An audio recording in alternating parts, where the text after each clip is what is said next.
Let's go! Et voilà, le grand jour est arrivé. Le jour de la pose de l'appareil.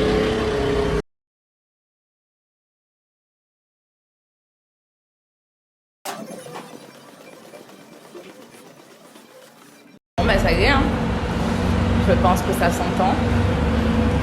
Ça y est, c'est fait. C'est vraiment très bien fait. Il est bien là. Alors moi, ça m'a pas fait mal. Juste, j'ai du mal à respirer. Enfin, j'ai un peu claustro, donc là, j'ai un peu du mal à respirer, mais à part ça, ça va.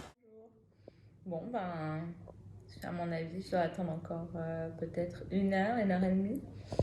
Et je pars au bloc. Donc, c'est la dernière ligne droite. Mon petit bracelet est là. Je suis prête à Agen. Bon, je sais pas pourquoi ils nous font venir à 7h si mon opération est prévue à 11h30. Mais c'est pas grave. Je préfère être là, attendre. Je prends mon mal en patience. Bon, ben, je vous retrouve après alors pour une nouvelle tête. Sûrement une tête d'œuf. À tout de suite!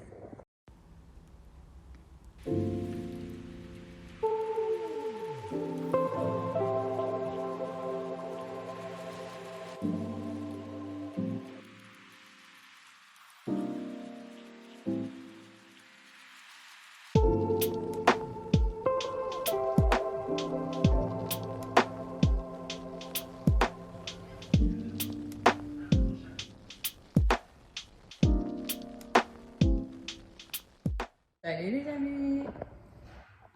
Bon, on peut dire que c'est fait. Voilà, donc à savoir que moi j'ai dormi une nuit ici, à l'hôpital. Et là ça y est, je vais sortir, j'ai passé ma nuit, je vais sortir. Donc retour à la maison, alors moi j'ai une infirmière qui vient pendant 5 jours. J'ai la perfusion, je reste branchée. Et je vous redonnerai des nouvelles un petit peu plus tard. Pour l'instant, ça va. Bon, évidemment, je suis très gonflée. Je sens rien ici. Ici, oui. Pas de souci. Et voilà, on verra l'évolution dans quelques jours. Pour l'instant, j'ai mangé depuis avant-hier soir.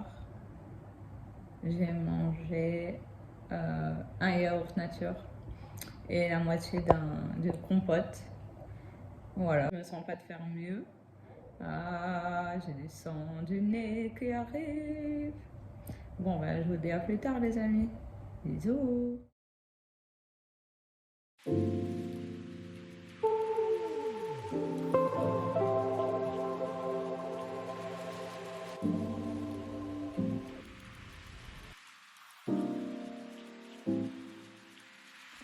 Bonjour et bienvenue.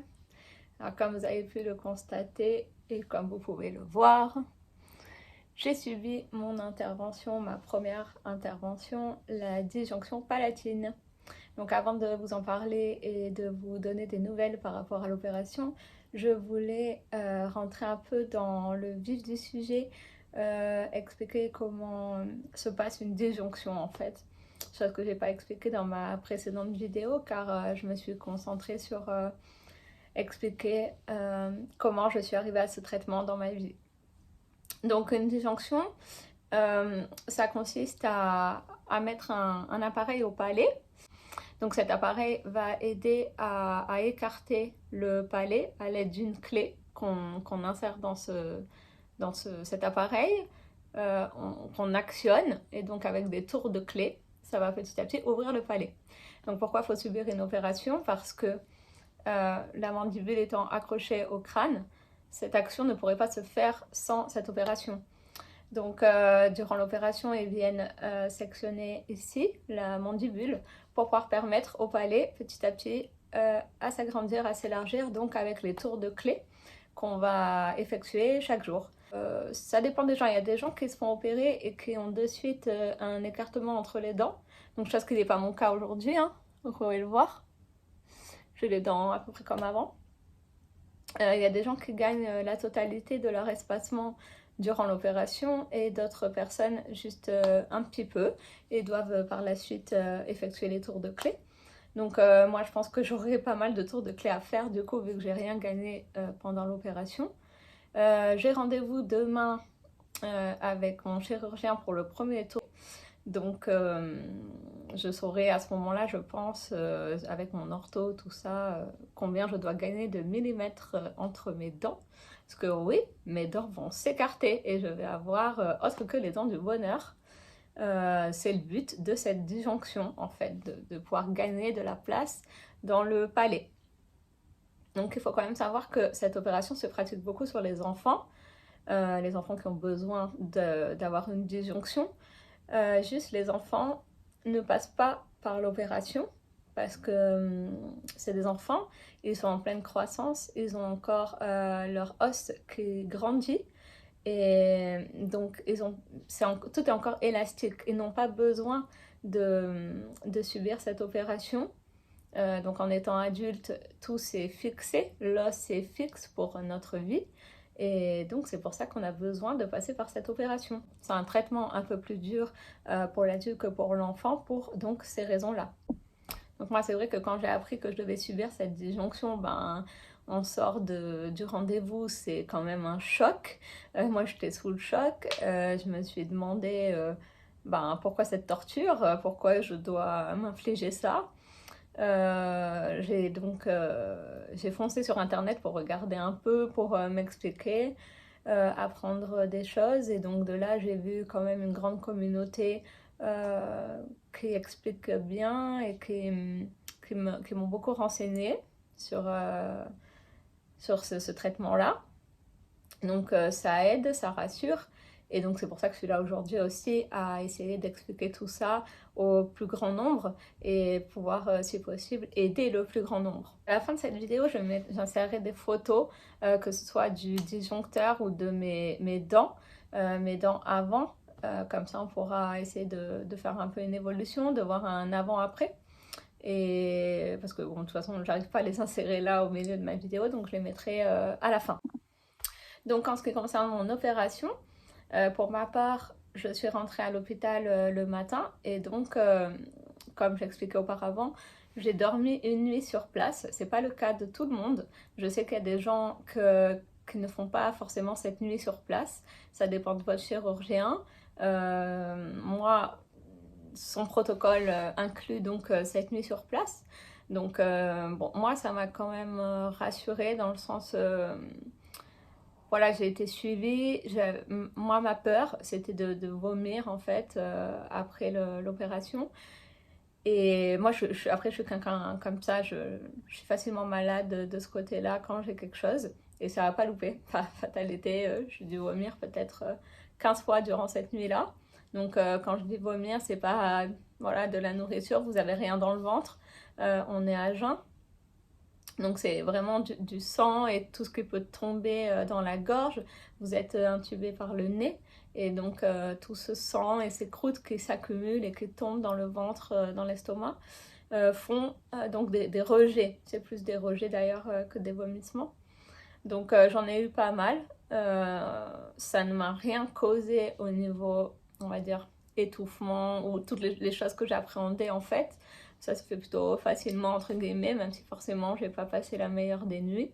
Mais j'ai pu sonner pour appeler l'infirmière quand j'ai voulu aller aux toilettes, enfin voilà. Et encore que le matin quand elle est arrivée, qu'elle a vu que j'avais autant rendu, elle m'a dit vous auriez dû nous appeler. Mais bon, moi j'en voyais pas l'utilité, je faisais ça, je me rendormais vite fait, alors sur le côté comme ça parce que on peut pas s'allonger comme on le souhaite, on nous conseille une position demi-assise et ne pas dormir sur le côté. À l'hôpital, il y a les barreaux de l'hôpital comme ça, donc je mettais mon coussin et je m'appuyais un peu contre en essayant de rester assis, pas couché quoi. Et la nuit s'est passée comme ça. L'opération s'est très bien passée. Sur le coup, les vidéos que vous avez pu voir un peu précédemment, donc je suis pas tant gonflée que ça, mais comme vous pouvez le constater, c'est bienvenu par la suite, même si là, donc nous sommes à J+5. Je me suis fait opérer mardi et nous sommes dimanche. Donc j'ai encore bien les vestiges de cette opération. Par contre j'ai bien dégonflé. J'ai gonflé pendant à peu près 3 jours. Et là ça fait 2 jours que je suis un peu plus sur la redescente. Il faut savoir que je sens toujours rien à ce niveau-là, en fait, de ici, ce cercle-là. Je sens absolument rien du tout. Voilà. Là, ici, pas de problème, je sens tout ce qui se passe. Après, sous les yeux aussi, là, j'ai du mal, je sens rien. Mais voilà, ça va revenir petit à petit. Je pense qu'il faut du temps. À l'opération, ils sectionnent ici. Donc forcément, enfin, d'un côté, je me dis que si je sens rien, bah, c'est encore mieux. Parce que vu que j'ai des points donc, tout le long d'ici, c'est peut-être mieux de rien sentir et d'être endormie. Alors forcément, voilà, j'ai l'impression de m'être pris un coup de poing de la part de The Rock en personne. Mais bon, ça fait pas mal, quoi. C'est vraiment, justement, c'est que je ne sens absolument rien. J'ai l'impression d'être congestionnée. Mais voilà, et effectivement, j'ai toujours du mal à parler, même si ça va mieux de jour en jour. Après, ce qui peut me déranger actuellement, c'est les bruits. Alors, les bruits, même parler fort ou quelqu'un qui parle fort, ça me tape dans la tête et sur la bouche, en fait. Mais bon, c'est des choses qui vont passer, il faut prendre son mal en patience. Après, donc, les autres effets de cette opération sont alimentaires. Donc, bon, j'ai pas mangé grand chose durant cette semaine. Donc, moi, pour ma part, parce que vraiment, chacun est différent, chaque chirurgien est différent pour chaque cas. Mais pour mon cas, mon chirurgien, donc c'est 3 semaines de nourriture liquide et mixée. Excusez-moi, j'arrive pas très bien à le dire. Entre le disjoncteur, ma lèvre qui reste là et tout le reste, j'ai du mal quand même à m'exprimer. Donc là, je me suis fait des soupes. Après, au début, j'avais pas très faim. Ils m'ont prescrit aussi des genres de... un peu comme des yaourts à boire que tu achètes à la pharmacie et qui sont hyper caloriques et hyper protéinés. Donc il faut en boire 2 par jour. J'essaye de m'y tenir. Et ensuite c'est soupe. Et donc on m'avait dit, par exemple, pour manger une soupe de vermicelle, un bouillon de vermicelle, à partir de la 2e ou 3e semaine. Bon, je m'en suis fait un hier, mais j'ai pas du tout mâché. En fait, moi, on m'a dit qu'il ne fallait pas mâcher, aucune mastication. Donc moi, hier, je me suis fait les vermicelles. Je ne sais pas si vous voyez, mais je me suis fait les toutes petites pâtes microscopiques, les petites pâtes étoiles. Ça existe en pâte alphabet aussi. Et donc je mets dans la bouche et je gobe tout. Il n'y a aucun mâchage. De toute façon, bon, à la limite, il n'y a même pas besoin. Ça m'a fait un bien fou. Je revis quand même avec ça, malgré le fait que pour l'instant je n'ai pas trop souffert avec la bouffe. Là, ça m'a fait un bien fou de manger ce bouillon, quoi. D'ailleurs, je pense qu'après je vais m'en faire un autre, doucement, parce qu'après forcément je mange aussi des petites quantités. Donc c'est pas une grosse assiette de bouillon. Donc après je vais m'en faire un autre, je pense. Ça va bien me caler et voilà, ça va m'être... Donc après, comme je le disais précédemment, il faut savoir que à partir du moment où je vais activer l'appareil, donc c'est une clé qui se met dedans et qui tourne, mes dents vont s'écarter. Donc j'en ai, je pense, pour une 15aine de jours, quelque chose comme ça à écarter. Donc mes dents vont être vraiment séparées. Il va y avoir un gros écart entre mes dents. Donc autant vous dire qu'ils ont enlevé le port du masque, mais moi, je ne vais pas l'enlever de suite. Je vais le garder pour l'instant. Mais apparemment, d'après ce que j'ai pu lire et ce que j'entends sur internet, ça revient assez vite, l'écartement tout seul en fait. Il y a des gens que ça revient qu'en mettant l'appareil dentaire, mais il y a des gens, ça se rapproche plutôt facilement. Donc j'espère que je serai dans ce cas-là. À partir du moment où on arrête d'activer, normalement les dents commencent à revenir. Donc j'espère que ce sera mon cas. Et donc d'ici 1 mois et demi, 2 mois, je devrais... avoir les dents qui se rapprochent, sachant que on me posera donc l'appareil dentaire d'ici 3 mois. L'orthodontiste m'a bien dit que ce sera d'ici 3 mois. Donc j'attends ça aussi avec impatience. Pour l'instant, ma prochaine étape, c'est l'arrêt de la disjonction, quoi, d'ouvrir. Et ça tombe à peu près en même temps que la chute des fils qui se trouvent ici, qui sont des fils résorbables. Donc voilà, mon prochain objectif, ce sera dans 3 semaines. J'avoue que moi, de toute cette histoire, l'étape de la disjonction d'ouvrir, c'est vraiment l'étape qui me fait le plus peur. Bon là, j'apparente ça un peu, comme je l'ai dit avant, à de la torture. À chaque fois, on vient écarter ce palais, ça peut sembler vraiment barbare. Et c'est ce qui me fait peur. Après, sur Internet, et j'ai des témoignages d'autres personnes aussi, qui disent que ça fait pas vraiment mal, c'est plus une sensation, un ressenti, mais ça fait pas vraiment mal. Donc j'espère que ça se passera bien, sachant qu'aujourd'hui, j'arrive pas trop à ouvrir grand la bouche encore. Donc on verra demain comment ça se passera. Et aussi, juste entre parenthèses, suite à mes problèmes de mâchoire de base, parce que moi en fait j'ai mal donc ici à gauche, j'ai mal, ça va mieux chaque jour, mais voilà. Il y a quelqu'un qui m'a dit qu'avec l'activation de l'appareil, ça lui a fait passer ses douleurs, donc en espérant que ce soit mon cas demain. Je voulais aussi vous parler de un peu le kit de survie de tout ça. Donc déjà, quand on m'a posé l'appareil pour la disjonction, savoir que quand on mange, il y a tout qui vient se coincer dedans en fait. Donc on n'a qu'une envie quand on a fini de manger, c'est de venir nettoyer. Et à la limite, des fois, j'ai même pas envie de manger parce que ça va venir se coincer dedans, je le sais, ça va être des choses compliquées à enlever. Mais voilà, je vais vous présenter mon meilleur ami de mon futur, enfin de mon présent et de mon futur, mon jet dentaire. Voilà, donc je l'ai acheté sur Amazon et il est super. Et donc avec ça, je peux bien venir enlever tout ce qui se coince dans mon appareil. Ça m'a sauvée.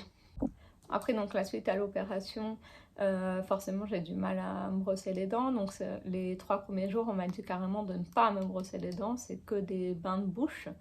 Et donc moi, je me suis acheté cette petite brosse à dents pour enfants. On m'a donné aussi cette brosse à dents, c'est une brosse à dents chirurgicale, mais pour l'instant, elle est encore un peu grosse, j'arrive pas trop à l'utiliser.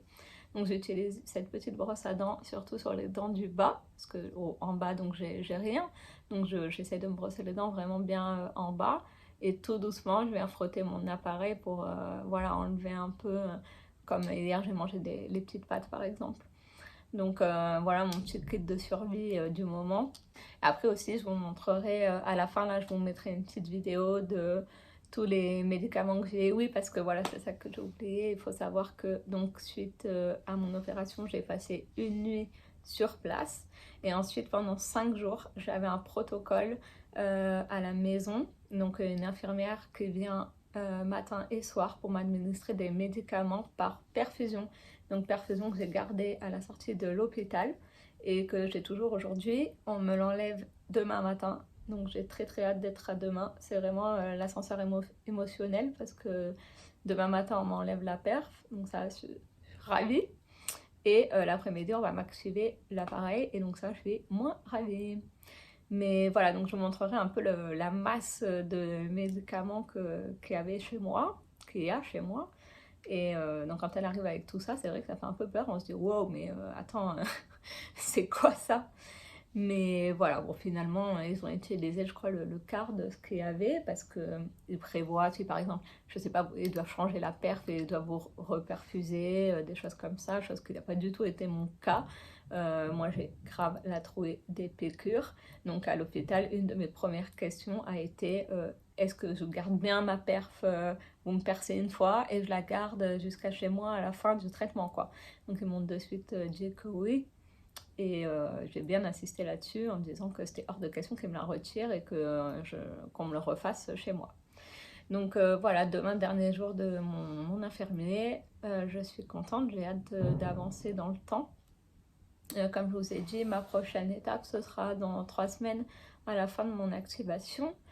Et je pense que j'aurai encore plus de mal à parler vu que je me retrouverai avec un trou énorme devant. Oui, parce que donc, vu que j'ai ma langue qui vient toujours se placer devant avec les dents écartées, je suppose que ça va être encore pire. Et donc peut-être que ça va augmenter ma difficulté à m'exprimer, je ne sais pas. On verra bien. De toute façon, je vous ferai donc une autre vidéo, je pense, à ce moment-là. Je vais filmer et suivre mon évolution pendant ces futures semaines et on se retrouvera à ce moment-là. Voilà, c'est pas les meilleurs, mon meilleur profil, on va dire, ces vidéos, forcément. Mais j'espère que dans 1 an ou 2, quand on regardera ces vidéos à nouveau, je pourrai me dire, bon ben, voilà, maintenant j'ai une tête qui me satisfait et on est arrivé à un résultat concluant. Je vous fais plein de gros bisous et je vous retrouve très vite pour une nouvelle vidéo.